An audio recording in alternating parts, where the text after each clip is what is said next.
welcome to a new episode of The Real Movie Critics, real reviews by real fans. We're recording this on Easter weekend, so this will come out after. So for those of you that are watching after, hope you had a happy and safe Easter. If you're a young child, I hope you got lots and lots of candy, but it'll rot your teeth out. Before we talk about this week's movie, let me introduce the cohorts. First, to my left, at least on the screen, it may be different later, he is Lord Scuba Cabra. He does not look happy. Oh, good Lord. We'll get into that. Oh, boy. I can't help but notice you look different today. Did you wash your face and some of the Joe Dirt came off? No, see, what happened was I was watching Doctor Strange, The Multiverse of Madness, and I really dug the way evil Doctor Strange's fucking goatee looked. Okay. So I decided to shave off my sideburns and grow this bitch out, and we're going to see if we can get that evil Strange look going. It's funny, you shaved yours, and I found mine. Nice. And of course, as always, the Repeat Movie Viewers, Psycho Nerd Podcast, all that shit, the Psycho Nerd. Now, what was the movie we talked about before for Easter? I think we said something else, and I forget what it was. Passion of the Christ or something. I don't know. No, we were never going to do that. We joked about that, but we joked about it, but we were never going to do it. But because Sunday is not only Easter, but it's also First Contact Day. For all you Trekkies and Trekkers, we'll be talking about Star Trek First Contact, which premiered November 22nd, 1996, directed by Jonathan Frakes, who plays Commander Riker. Budget for the movie was $46 million with an opening weekend budget of $30.7 million.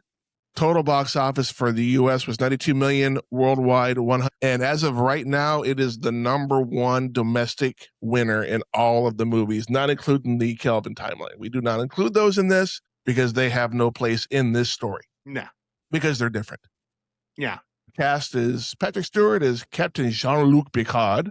Jonathan Frakes as Commander William Riker. Michael Dorn as Lieutenant Commander Worf. Brett Spiner as Commander Data. LeVar Burton as Commander LaForge, Marina Sirtis as Counselor Deanna Troi, Gates McFadden as Dr. Beverly Crusher. She's a redhead. I'm sorry. I have a weakness for redheads. James Cromwell as the infamous Zefram Cochrane, Ali Woodard as Lily Sloan, and Alice Cridge as the Borg Queen. Alice Cridge, nice. I don't know. Scuba does not look impressed, but let me man. He looks mad. No. It's not that, man. You guys kind of hyped me up because, like I said, I'm not into Star Trek and that's fine. At all. Yeah. And if lines were to be drawn between the fandoms and you had to choose Star Wars or Star Trek, I'm sorry, I'm going Star Trek or Star Wars every time. You could give me the shittiest fucking Star Wars show, and I would think that it was better than what I just watched. So you're saying the holiday special was better than First Contact is what you're telling me right now. I would much rather watch that than this. Whoa. Fuck ever, man. I did. Damn. Look, man, we'll get there. We'll talk about it. But you guys hyped this up so much and saying that, what a great starting point for you to get into the Star Trek stuff. Oh, truth be told, I was excited. I was excited. That would have been the perfect starting point, but I got excited because I was like, okay, maybe this will ignite something. I'm always up for watching stuff that I'd never seen before. And I just, I was messaging y'all while I was watching it. So I will tell you this. There are certain people in the world that will hate on something and never watched it. And that seems to be the trend these days. You at least gave it a chance. You at least said, hey, and I cannot discredit you for that. You fucking watched it. You sat through all 2 hours, I think is how long it was. It was like an hour and 28 minutes. Oh, no. Hour and... If it's 128 minutes, it was 2 hours and 8 minutes. It's about an hour and 50 minutes. Yeah. Almost 2 hours. Let me get through some of these fun facts first. Some cameos in this movie. We have Adam Scott and Neil McDonough, who both play helmsmen on the Defiant and the Enterprise D. Dr. Cochrane was originally supposed to be Tom Hanks, but he turned it down to do That Thing You Do, which he starred and directed. Crazy. I love that movie. Oh, sorry? I said I love that movie. Oh, I love that movie too. It's got a great song. Never seen it. Oh, it's a good movie. You should watch it. One day I will. Season 2, episode 9 of the original series is the first time we actually see Dr. Cochrane, I should say, in canon. The Vulcan who shakes Dr. Cochrane's hand after the First Contact is canonized as the great grandfather of Mr. Spock. Of course, because Of course, there has to be some kind of lineage tie-in because it can't just be a standalone character. No. During the Battle of Sector 001, which is Earth, for those that don't know Star Trek lore, on the left side of the Borg cube during the battle, you can see the Millennium Falcon joining the fray because the special effects was done by ILM. Okay, now I need to go back and look at that. I didn't pay that close attention. I had to look at it, and yeah. But this is also a year before, a year before Special Edition came out. As a matter of fact, I remember the trailer for Special Edition being on this movie when I watched it at Tinseltown back in '96. When Dr. Cochrane mentions the constellation Leo, ironically enough, it contains the star Wolf 359. And for you Star Trek fans out there, know that is where the battle took place during the 2-part episode of Best of Both Worlds, which also ended badly for then Commander Sisko. If you've never seen DS9, you know what I'm talking about, or don't know what I'm talking about. The line by the EMH, Emergency Medical Hologram, "I'm a doctor, not a doorstop," was a huge reference to Dr. McCoy from the original series. Not only that, but correct me if I'm wrong, but wasn't that the cowboy from Inner Space? Yes, it was. That's what I thought. Yes, it was. And finally, some tragic here. First Contact opened with tragedy. It is the same day that Mark Leonard, the man who played Sarek, Spock's father, passed away, unfortunately. Now, for those of us that have seen Generations, we know that the Enterprise D was destroyed. So we got a new Enterprise in this movie, and I happen to have it. Oh, look at that pretty. Look at those ample nacelles. That is so pretty. Look at that. Yes, I'm a fucking nerd. You know what? I do like the look of this particular ship. When they were designing it, they looked at designs of the 66 Ford hatchback. That's where the sleekness of the nacelles comes from. It's just a little shit like that. So I will say, while it is a cool looking ship, it's not a ship that I would want to go into battle with. Very, especially with their turning and stuff. It just seems very like, I know. Are they supposed to be like fighter ships too, or because they're about the starships? Yeah, because with it, when you see them attacking the damn Borg cube or whatever the hell it's called, which Borg cube, right? Yeah, spot on. They're just very slow. It's a very slow space battle. It's like, I don't know, and maybe I'm just used to faster speed battles in space. Well, you gotta remember, these are not fighters. They are big as a capital ship from Star Wars. I get that. But it's just, I don't know, man. I feel like maneuvering one of these things in a space battle is just not feasible when you're trying to fucking... You can argue that's the difference between like Star Wars and Star Trek. With Star Wars, they're more, a lot more faster paced. But with this one, they're not meant to be, attack type vehicles, in space. They're really supposed to be peaceful ships, so to speak. I mean, I don't know what. I just woke up. I've had no coffee, so I don't know what I'm trying to say here. They're peaceful, but they have weapons. Now, exactly. They can protect themselves if they need to. I do have a question for you guys because, like I said, I'm not. I know nothing of the Star Trek lore other than Captain Picard and Spock and, just kind of the basics of the whole thing. Yeah. Why in the fuck is it 2063 and humans on Earth are living like backwoods savages? Okay. Because they just finished. As he explained, when they get back in time, it's after the Third World War. 600 million dead, I think is what he said. 600 million. Most of the major countries are destroyed. There's only so many people. That's why the Borg chose that location, because that was where we would be the most vulnerable. The weakest. So okay. Yeah. I'm that must have been also not just World War III, but also the eugenic wars took place not long after that. Mm-hmm. So Earth was pretty much just shitty. It just, ravaged, so to speak. It was pretty fucked at the time. Yeah. So. And this is pretty much the dark before the light when Cochrane discovers warp and intercepted by the Vulcans. I'll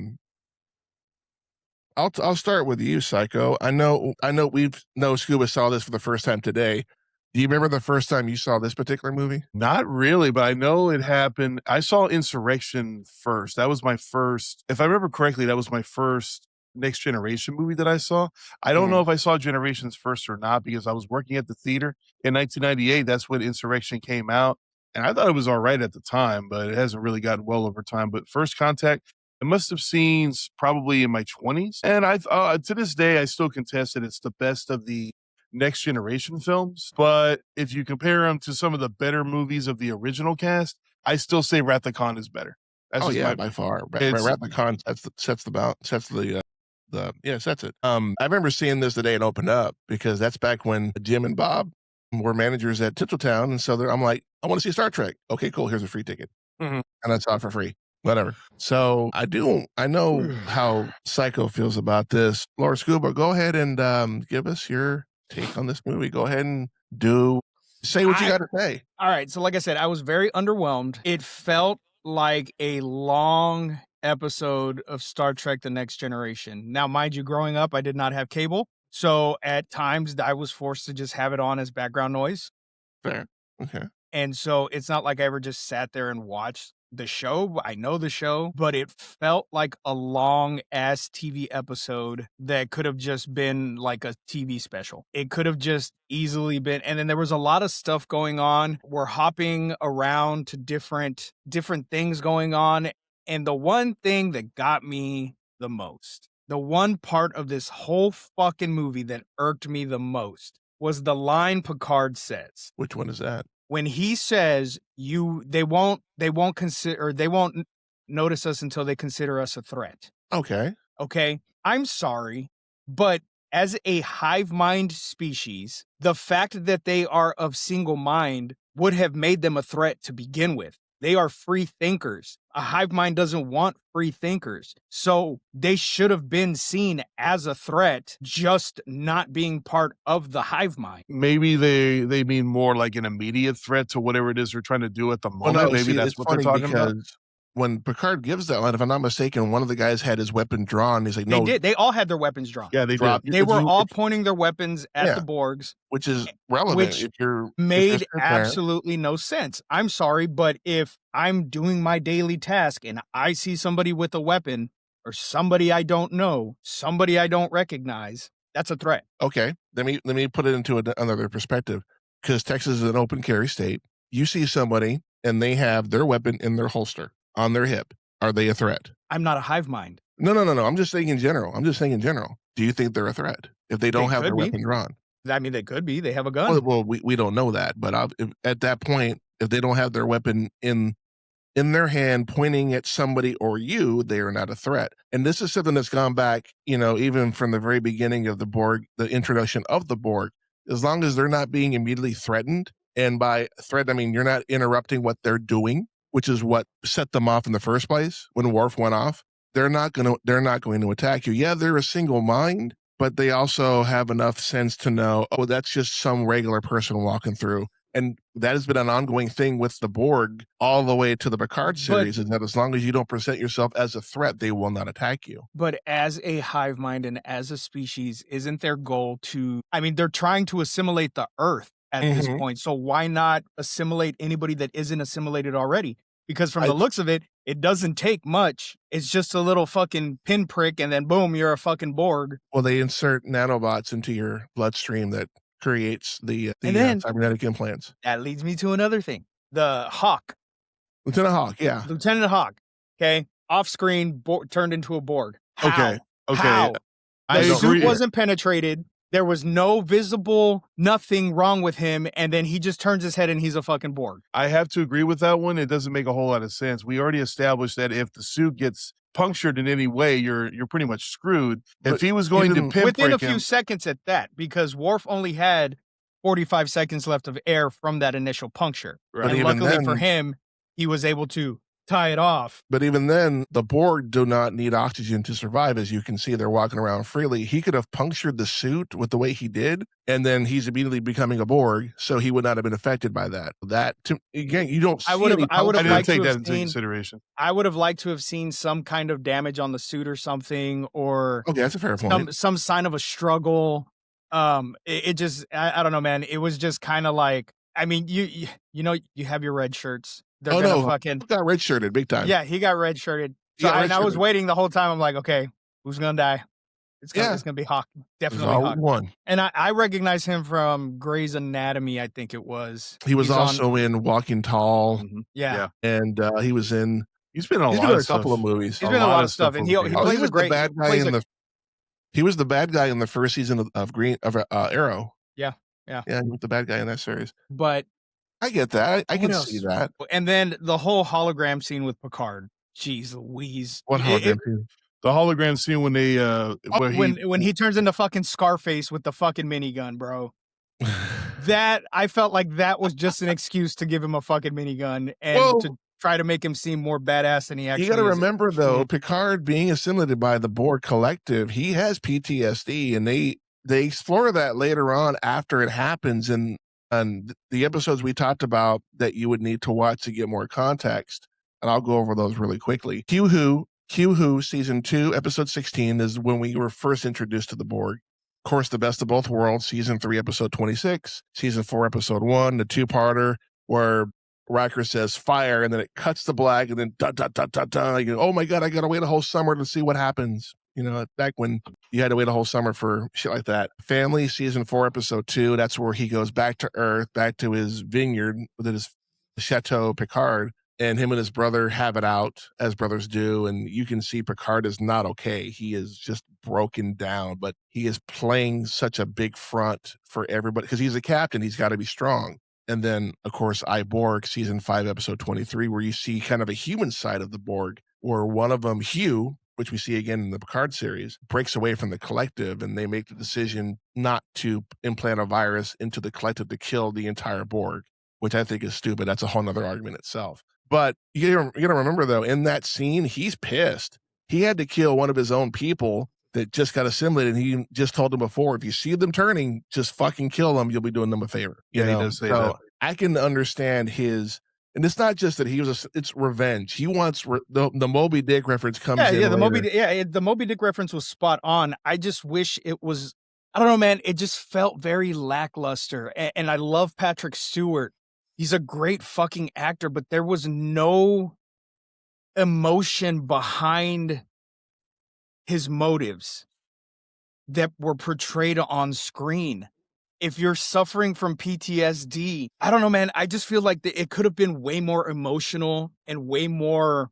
I don't know. I don't know what I expected from it. I don't know what I want from it to make it to where I would have enjoyed it just a little bit more.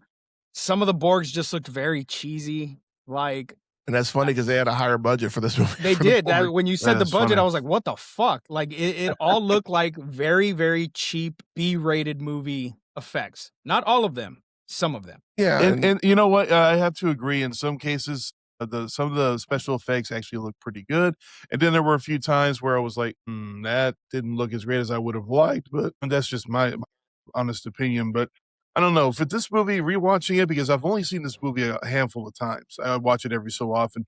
I feel like for somebody who has never really gotten around to watching the actual show and seeing the Borg episodes that, tie into this, I feel like they do a good job of at least bringing me up to speed on what happened with Jean-Luc to a very small degree. I always thought that, and I still kind of think that to this day. And I find it interesting how he can still kind of sense and hear the Borg collective in his mind. I thought that was he still has implants in him. That's why. Exactly. So I thought that was a nice touch. Yeah, I mean, and again, if anybody out there that's listening or watching, if you've never seen this particular movie and you want a better sense of what he's going through, those episodes I listed, watch them. They're actually good episodes. They're some of the better episodes of the show, especially with the Q, Q being Q and being a dick. Yeah, and had it not been for Q, he never would have gotten the Borg. And if I'm not mistaken, I think the big bad was supposed to be the Romulans, but they were like, no, we need something new. We need something different. And so they came up with zombies, so to speak. This is probably the only way I can describe the Borg. They're just intergalactic zombies. But they're not Swedish, though. Well, Lily does make a comment about them being zombies or whatever. So yeah, that's actually funny. And that's spot on accurate. But we when they get the call, I know we just went on a complete total rant about the movie in general, but they get the call that, hey, the Borg cube is heading to Earth, direct course for Earth, but the Enterprise E is not going because they feel like their captain is not up to the task. And then they hear the frequency of the attack and they're getting their asses kicked. And then Picard's like, fuck this, maximum warp. I don't give a shit. If you don't agree, I'll put it in my log. Data does the whole Spock thing. I think I speak for everybody, sir, when I say, to hell with our orders. She's gone. Max warp. She's gone. We see the Defiant getting the shit kicked out of it, which is funny because the Defiant was created to battle the Borg. And apparently this battle had been going on for hours, if not days at this point. They were battling it as it was going to Earth. Yeah, well, they said they were like 3 hours away from Earth, so it took them a little while to get there at that point. It took them a minute. So it was a battle. Picard shows up, and he's like, target this place right here. Sir, that doesn't seem like it's a legit spot. Trust me, I know what I'm doing. And then we see another fucking ship blow up, and then they just unload all the arsenal, the quantum torpedoes, the photon torpedoes. It fucking explodes. It's gone, but there's a cube going straight for Earth. Temporal vortex. We're going back in time. They get stuck in the wake, and we see Earth assimilated, and it looks fucking It's creepy. ugly. It's gray. creepy looking. Like It no really water is. left on the planet. It was fucking creepy. I feel like you don't understand the temporal vortex over there.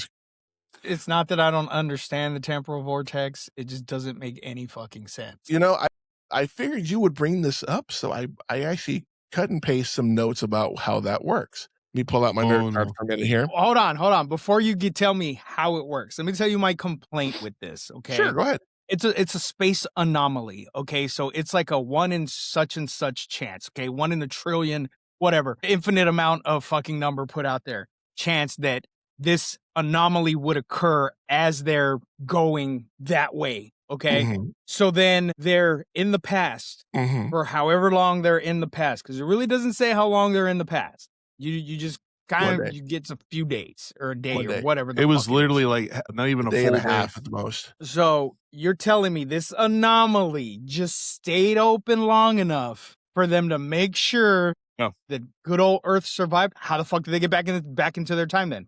They had to go back and recreate the anomaly after it was all said and done so they could go back home. They actually do say that at the end. But it's an anomaly. How do you recreate an anomaly? Technical mumbo jumbo. No, hold on. I have a definition right here. I have it. I've played Mass Effect. I know how this shit works. No. Nice touch. It's an artificially generated time rift in the space-time continuum, often using highly concentrated chronometric particles or specialized energy fields. The most prominent example in First Contact saw a Borg cube create a vortex by emitting these particles from their sphere, which the Enterprise E replicated by configuring their warp field to match the Borg's chronometric readings. So they would have had all this information. If they're scanning it, they're going to have all this shit. Okay. So you're telling me the fucking Borg can time travel? Yes. Whenever the fuck they want. This tells me you've Hold never on. The Borg can time travel whenever the fuck they want. Yes? Yes. So why the fuck would they just not go back in time when they're not being chased? If that was the whole point of it, why? You could have gone back in time at any point if you already knew how to create these anomalies. That just doesn't make any sense. I have a reply to you. The Terminator franchise. They went back in time how many fucking times? Okay. And lost? But did they lose? They lost the first time and the second one. Oh, yeah, because they didn't kill John Connor. Did they lose? Did they? Because at the end of Terminator 1... Yeah. Judgment Day still happens. Yeah, Judgment Day still happens. Are we really going to count 3 in this? Because 3 was like, even though you changed the past, you're not changing the future. I did not agree with that. Dude, I know this part even Dude, part 3 is a whole different argument for a whole different podcast. Let's not. That's a whole different can. We can do a whole argument about how stupid but you're time okay with a travel hot is. tub time machine? Yeah, because that's fucking awesome. You're okay with a hot tub time machine. Nitroglycerin or whatever the fuck it's called. But I mentioned chronometric particles, and you're like, no. It's an energy drink. Look, an energy drink causing time travel in a short circuit. Yes, that sounds like that is perfection. Hot water, whirlpool, it works. But this also tells me you've never really seen Star Trek because they've gone back in time quite a few times in this series. and that's fucking fine. I get that. I don't care about time travel. I love shit that has to do with time travel. Time travel is one of my greatest fascinations. The whole fucking Back to the Future paradox where Marty should never fucking exist anyways. Fucking, I love it. But it's a problem for me because if the Borg already existed for however long they've been existing in this universe, and they already knew how to fucking time travel, and it's not some big fucking thing that it's a secret and people can do this shit, what's the fucking point? They could have time traveled at any time to go back to any point in time, they could have time traveled and fucking stopped them from stopping them. Because the script called for it. That's why. No, I There's your have a better explanation. answer to that question. There's your explanation. The script called for it. There. Boom. You got to remember the Borg, we will adapt. You will be adapted to our consciousness, and your technological advances will become our own. They have a smorgasbord of technology they can use. Now, maybe they didn't know how to do that yet. I'm not trying to justify anything here, but maybe they didn't have a way to do it, and it was a better way than doing a slingshot across the fucking sun. I'm looking at you, Star Trek 4. Uh-huh.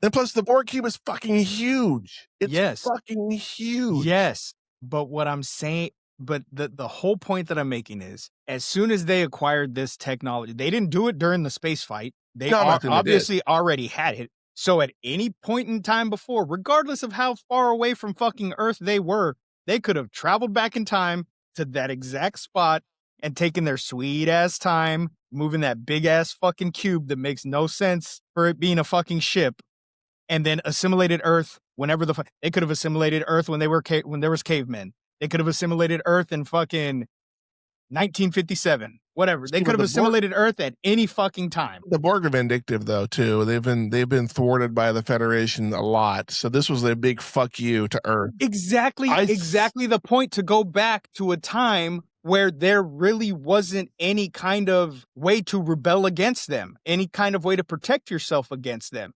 Even back in 2063, to the point that they went to, we saw that, yes, they did, and they were successful at assimilating the Earth at that point. But then our guys go back and stop them. Yeah. But before that, why not go back to the Knights and assimilate it then? Less resistance. They are flawed. Let's just go with that. It's funny you say that. The original idea and script for this movie was for them to go back to medieval England, and it was going to be called Star Trek Renaissance. I kid you not. That was the original idea. And then a phone booth appears and out pop Bill and Ted. No, a phone booth and fucking Doctor Who shows up. What's that? Why not? I've never seen Doctor Who. I've only seen one season of it, so yeah. I've seen a few episodes. It actually looks bad. It's something I wouldn't mind watching, but it's just like it's been going on for a long time. So, but science fiction, science fantasy always seem to have some form of time travel, and it's just embedded. And that's fine. And like I said, that's fine. I love it. I love time travel, especially in like sci-fi things like this. Yeah. I would love time travel to be possible in Star Wars. Go back and fix the fucking timeline and get rid of the fucking. They kind of already have that. But I'm saying like in a movie. Okay. Go back to make it to where the fucking, the newest movies never happen. Change that. You know what I mean? Yeah, I get you. But I don't know, man. It irks me, and I know it shouldn't because it's a fucking movie. Are you sure? Are you sure this is not just a more personal irritation that's kind of just going towards the movie with the time travel? I mean, if you don't have a problem with time travel in any other aspect, like you said, but I do. One of them, but I do have problems with Back to the Future too.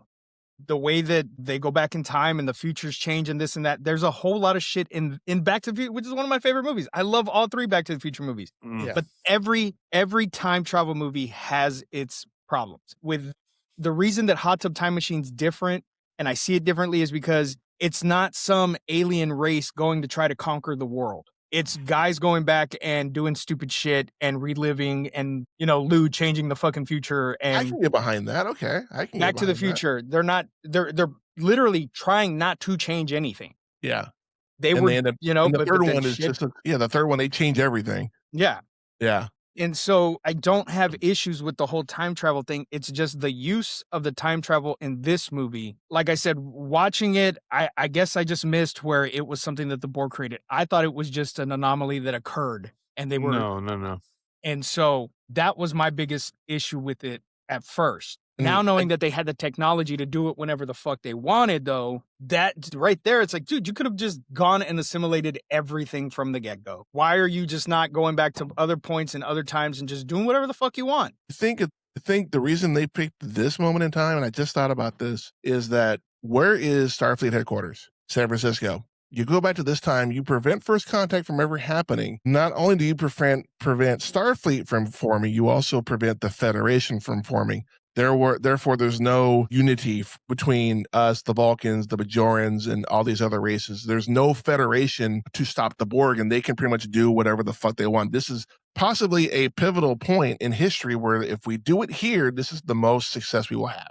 That's probably what their mentality was. Yeah, because at the end of the day, they're flawed, just like humans are. I mean, they are. They could have gone back and done the caveman idea that you were talking about, but they probably didn't think about that. They were probably trying to think, where can we hurt them where it would be the most effective for us? They didn't think, oh, let's go back. And then, do they even know about human history and how far back things would go? Well, if they've assimilated humans, why wouldn't they know? Yeah, but you got to remember, though, too, that not every human's going to know the history of all of the Earth. I mean, no, but with the amounts of humans that they have assimilated at this point, because I assume it's a lot. Quite a few. Yeah. Every little bit counts. And even if you didn't know the entire history of fucking humans, you know enough to get to a point to where it's easy. Just like that. Boom, we're done. We won. But I like to think that they did this. I forget what movie that they had. Like, there was some sort of like moment in time where if you change anything from this moment in time, it will disrupts everything. It's just a big fuck you to the timeline. Loki. I think this first contact on Earth was the moment that everything changed, not just for humanity, but for the entire Alpha Quadrant. Now, in 2063, like Dr. Crusher said, the Borg were still in the Delta Quadrant, which is where Voyager was during their show. They were thousands of light years away. It would have taken them forever to get there, but that's a whole nother argument. But I think they picked this moment because it made more sense. Going back to the Renaissance, fuck you. Stupid. Yeah, that would have been a horrible movie. That's one episode. Think this post World War and the eugenic wars where humanity is wiped out. They're pretty much just living day by day at this point. And then Cochrane discovers warp capabilities, and the Vulcan ship finds them and goes, "Oh, hey, they're not primitive anymore. Let's go meet these fuckers." And I will say Cochrane is probably hands down my favorite character in this movie. Oh, yeah. Just because he doesn't want any of what they're fucking telling him he's going to be. No. He doesn't want to be because it's that imposter syndrome that he's dealing with, like I'm nobody. I'm not this great person that you think I am. I'm just a dude that's trying to get you know what I mean? And so I really liked his character a lot. And LeVar Burton. I fucking love LeVar Burton.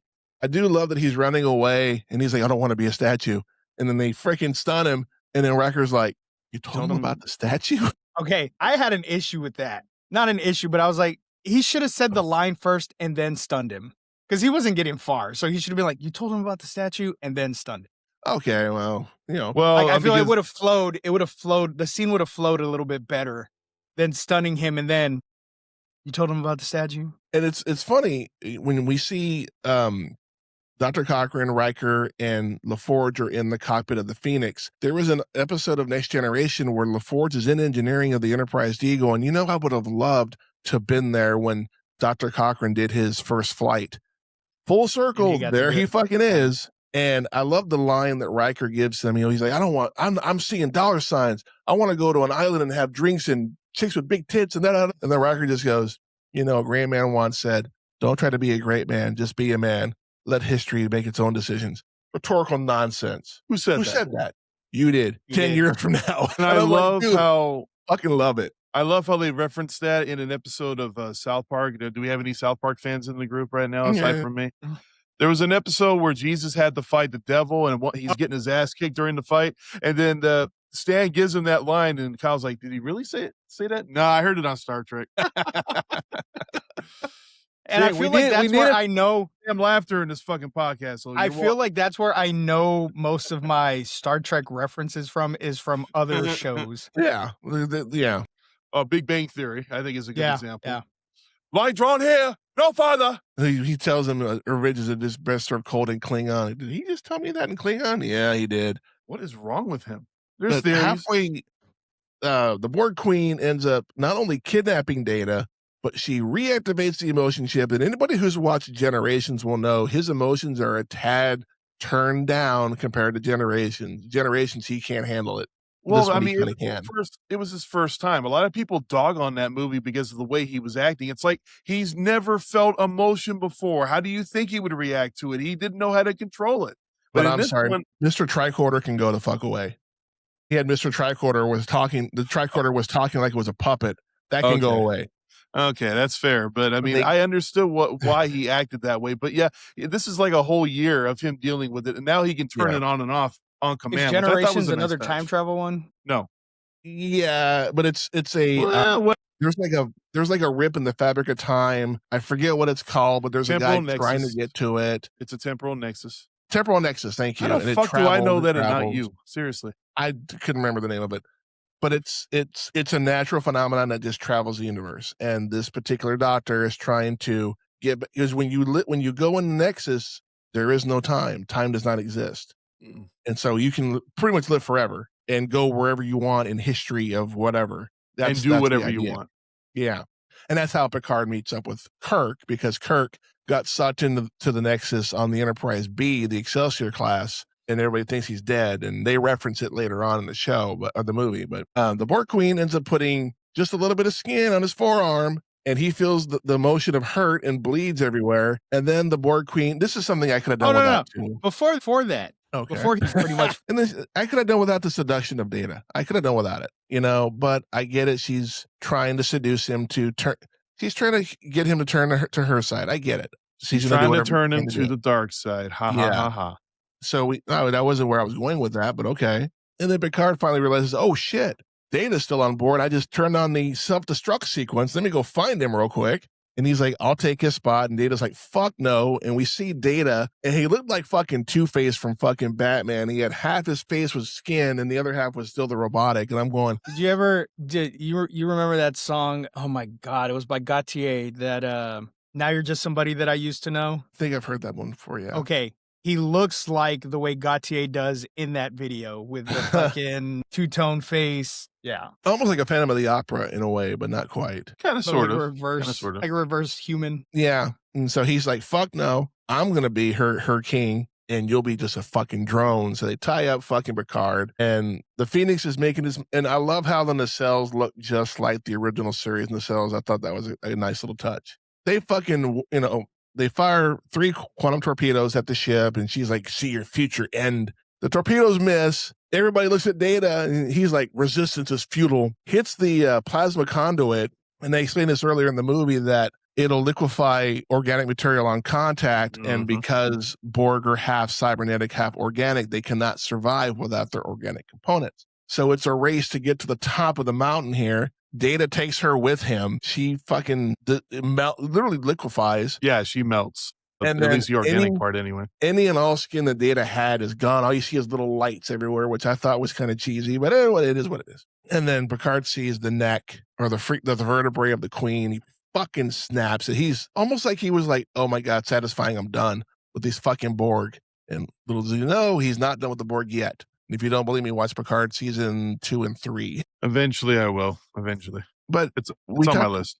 We talked about the Moby Dick thing, and I think at this point, the stages of grief. I think at this point he was at kind of like the revenge tier. Like, I want to kill everybody. He wanted to kill all of the Borg for what they did to him and what they've done to people he cared about, to the Federation that he loved so much. So I feel like, even though they're more sensible in the 24th century, you're a fucking human. You're going to get pissed. Fuck. No, God, please, no, no, no, no. All right. After some technical difficulties, we are back. Very technical difficulties. I blame Zodiac because probably. Michael Nerd and myself are absolutely perfect when it comes to recording and all this shit. So blame our fearless leader over there. Okay. Whichever fucking direction he's in, I don't know anymore.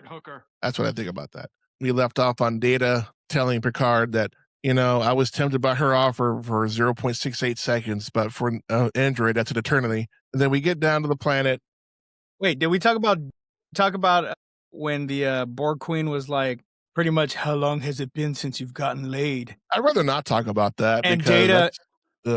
And Data was like, it's been 8 years. And then We're going to get a copyright strike for that. Probably. One of the cringiest shit man, I was like, what the fuck is going on? Well, to be fair, though, back when we had Natasha Yar as the head of security on the Enterprise before she was killed, her and Data hooked up on the show. Didn't show it, obviously. Well, he's... Hey, man, the Borg Queen just wanted to get laid, okay? She was horny. She wanted to get laid. You can't hold it against her. Come on now. Everybody needs to get laid. Weird, though, that she had a mechanical vajayjay down there. Ew. Because we saw her, we saw her fleshy torso get put into that fucking, yeah. It's funny because in that scene, she's covered in Vaseline, too. Ugh. Yeah, to make her look glossy, she had to be covered in Vaseline. Yeah. I don't know, man. This movie was all kinds of weird. But we get down to the planet. Everything's great. We get the captain's log, but instead of a star date, it's the date, April 5th, 2063. Contact was a success. Again, we see the Vulcan ship land. Cochrane walks out there. Vulcan comes out, reveals he's a Vulcan because we didn't know. Well, anybody who's a Star Trek fan knew it was a Vulcan before he took his hood off. I looked over at Mel. I looked over at Mel and I said, "Bet you he's a Vulcan." Took it off. I was like, "Told you, called it." Just the way he looked, his demeanor. That's totally a Vulcan. Yeah. And the eyebrows, and of course the robe too, kind of gives it away. Yeah. And he does the live long and prosper. And Cochrane goes to do it, and he's like, "You know what?" And he shakes his hand and goes, Thanks. Fucking the Enterprise crew, they go back to the ship, but before that, Lily and Picard have a moment where she's like, "I envy you where you're going," and then Picard's like, "I envy you taking these first steps to a big new world." And I thought that was kind of a cool scene because they both are envious of each other of where they are. And Picard has always been kind of an explorer, kind of a, that kind of thing where he would have loved to have been back there to help create this versus where they are now. They get back to the ship. We see Lily looking up and we see the temporal vortex, but they go back to their time. And then the last scene is the Vulcans are drinking tequila with Cochrane and the humans. And then he fucking turns on the fucking jukebox and we hear doobie doobie doo. I forget who sings the song. It might be Costello, but I could be wrong. Vulcans are like, I think it is. Fuck. And Cochrane, no, you dance. You dance to it.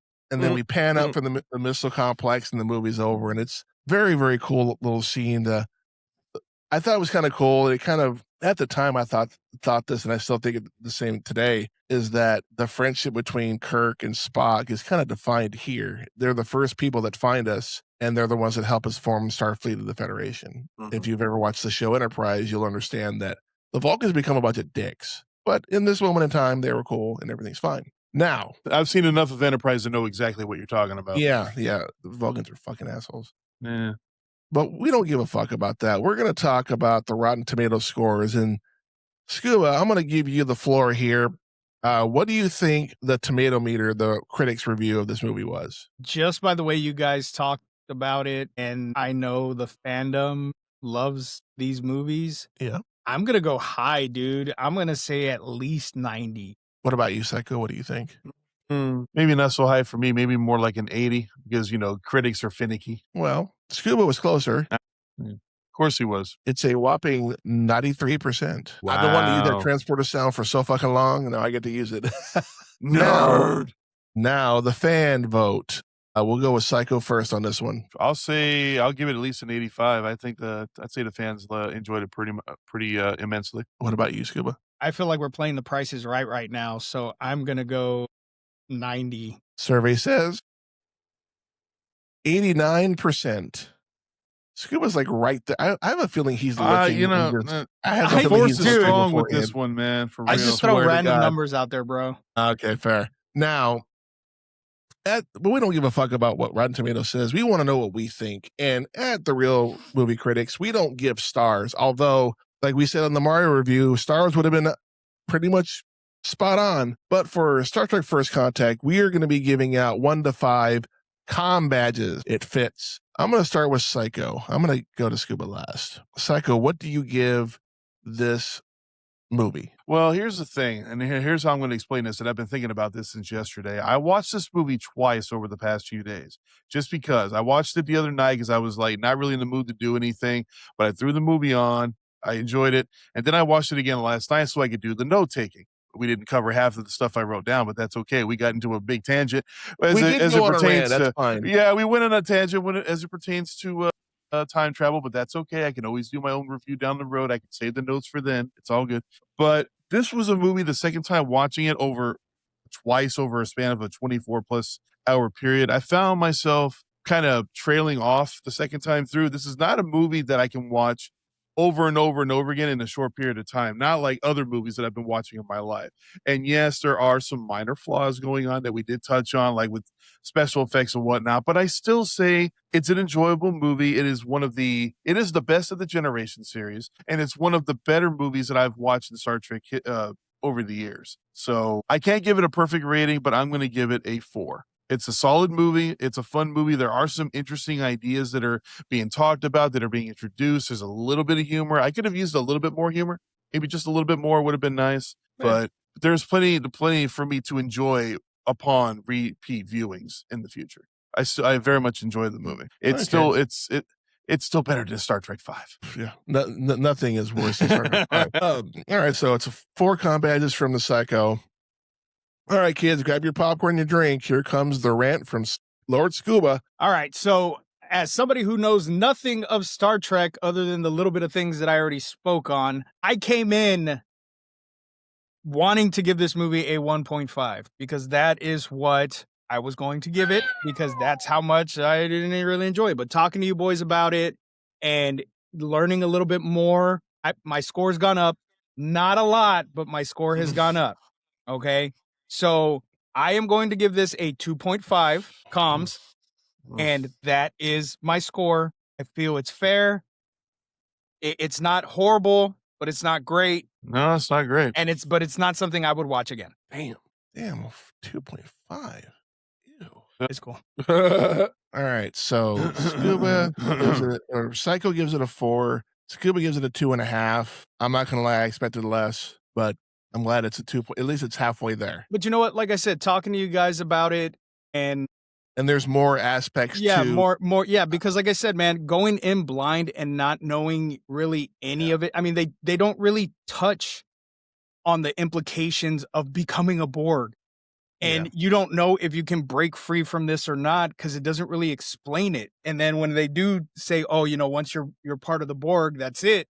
How the fuck did Picard not fucking, how did he break free? And I will. So that's actually explaining the best of both worlds. That the end of the episode, they were able to recapture Picard and figure out how to unassimilate him from the collective. But like I said before, some of the implants are still there, so he can still hear the collective. He can still hear them talking to each other, which actually gave them an edge during this whole entire situation. It really did. That was a nice touch, I thought. Well, I'm gonna have to agree with the Psycho. This is not a movie I watch often. I think I've watched Wrath of Khan more, only because it's been around longer. But it's definitely one of those. If it's on, I'm gonna watch it. If First Contact is on, it depends on what I'm doing, if I want to watch it or not. Just and depending on where in the movie it is too. But I definitely gave this movie a 4. It is arguably, financially, it's the most successful of the 10 original / Next Generation movie cast. It's the most successful. And I think it had the highest ratings too. But I'm going to give it a 4. And y'all complain about me bringing shit down. It was Scuba's turn to do it, and he did it in high fashion. So with a 2.5 and 2 4s, average score is a 3.5. It's above average. That's what I keep telling myself. Hey, whatever gets you through the situation there, dude. Whatever gets you through your day. But that will conclude the review. I wouldn't even really call it a review. We just kind of ranted about time travel. Yeah, pretty much. There's an actual review in here somewhere. But Scuba brought up some good points, and that's why I anticipated the time rips. I was like, I need to find this, so I Googled it real quick. And I don't know it off the top of my head. And I'm like, okay, I need to find this. And I found it. I'm like, it's going to come into play one day. And it did. And I'm very happy that I did that. Others would be like, I don't know what I'm talking about. Well, you don't know what you're talking about anyway. That's true, but we don't talk about that. He just wings it, everybody. He wings everything. You can't help but say that's a pretty fucking ship right there. That is beautiful. Look at that thing. Eagle Moths, too bad they don't exist anymore. But they made extra large versions of all of the ships, and I have all of the Enterprise except for one. I'm missing the one from the very last episode, the series finale of Star Trek, where it had a third nacelle on the Enterprise D. But like I said, with that being said, this will conclude our review of Star Trek First Contact. Up next week, we will be doing Stand By Me. So do we want me to wait until the Stand By Me episode before I reveal my birthday pick? Reveal your birthday No, you've had us on 8 shows the whole fucking time. Now, originally, the Psycho had picked for his birthday to be Spaceballs. I did. He since has said, well, I don't think I want to do that movie. So he has had us on pins and needles for the past couple of weeks. He does not sound like that. Don't you disrespect the Psycho nerd as he's about to announce his fucking birthday pick. Did we do that to you when you announced your birthday pick? Yes. Did we? Yes. I don't know. I'd have to go back. Okay, fair. Well, I don't sound like fucking Kermit, bitch. Just saying. Hey guys, Psycho nerd here. I don't sound like that. Why is Kermit here? Get Kermit out of here. I want frog legs. Tell us your pick, Psycho. Oh, I'm sorry. Yeah. Okay. I'm going to give you a clue. See if you can guess it. The tagline on the original poster was "Ding dong, you're dead." What is it? House. Yo. House? Yes. Fuck yeah. Yes. I love House. Love that movie. Hold on though. As much as I love that one, I love House 2 even more. Hot take. You know what? Part 2 is a fun movie, but part 1, this is my first. Part 1 was scary. That movie was fucking, dude. Yeah. When and we it's get got there, Borg from Night Court in it. What more did it need? It's a fucking great movie. Love it. First horror movie. Mom woke, and I'll talk about that when we do the review. I'll save that for later. But yeah, that's always been one of my favorites. I think one of the few horror movies that I actually liked. We did review it on Gore and More, so I may still have some behind the scenes stuff for that. Nice. I might actually go back and watch the bonus features for it just so I can be on the up and up. It's been a while. I just like how in both movies there's people that were in Cheers in both films. Yeah, That's true. Very true. Yeah. But with that one, Psycho Nerd will take the lead on, since it's his birthday month, he will take the lead on that particular movie. So looking forward to that. So before we roll out of here, Psycho Nerd, promote yo shit. Well, you can feel free to find me on YouTube currently. That will change down the road. I will go to multiple platforms, but you can type in the Psycho Nerd podcast on YouTube, or if you want, you can just go straight to my YouTube channel, Repeat Movie Viewer. I actually dropped a new podcast and a new bonus level JP's watch list. Feel free to check it out. I show off all the merch that I acquired over the past week. What? Who the fuck is this JP guy? Some cocksucker. Yeah, I agree. Lord Scuba Cabra, promote yo shit. Let's see what I got going on. Nothing really, just Gore More Podcast, Apex Championship Entertainment if you're into wrestling. Oh, and that's right. I guess I can announce it now that I got the go-ahead from my buddy Chad. And I still need to ask him if I can bring you along also. But ladies and gentlemen, I would like to announce here that a new podcast will be dropping very soon called From Eternia to Etheria. Wait, what? A Masters of the Universe rewatch podcast. Yep. What? You talked about it last time I went to his house. Yep. That's funny. I've actually been going back and rewatching the cartoon episodes, not even like a week ago. That's freaking hilarious. Yeah. Chad and I have been in talks with it for a few months now, and I have been just pushing him like, dude, if you don't want to do it, I'm going to do it by myself. Like, we both love Masters of the Universe. We both have huge collections. And I told him, I said, with the new movie coming out, there's really nobody that's covering Masters of the Universe stuff, like, especially rewatching the episodes and stuff. So I finally came up with a logo design, sent it over to him. And then with the new trailer that just dropped for Masters of the Universe, they give you this really cool AI thing where you can choose your character and it AI generates you into the land of Eternia. And so I took our figures that were created and I slapped them on the little logo that I made. And so I guess that's what did it for him. So nice. The podcast is a go. We have a layout of how we're going to do the show. It's going to be very much like Gore and More, except it's more tuned into the singular episodes that we will be reviewing. Okay. Depending on how far we get, we will probably do every episode of He-Man, the crossover episodes with She-Ra, the animated movie. We'll do Revelations and Revolution. Oh yeah. With that, we're going to do the thousands Masters Universe that came out, the animated series, the first one. It was really good. Actually, it's really good. The second one that came out, though, that was in that really crappy CG way, we'll probably do that as well, but we're probably going to shit on that a lot.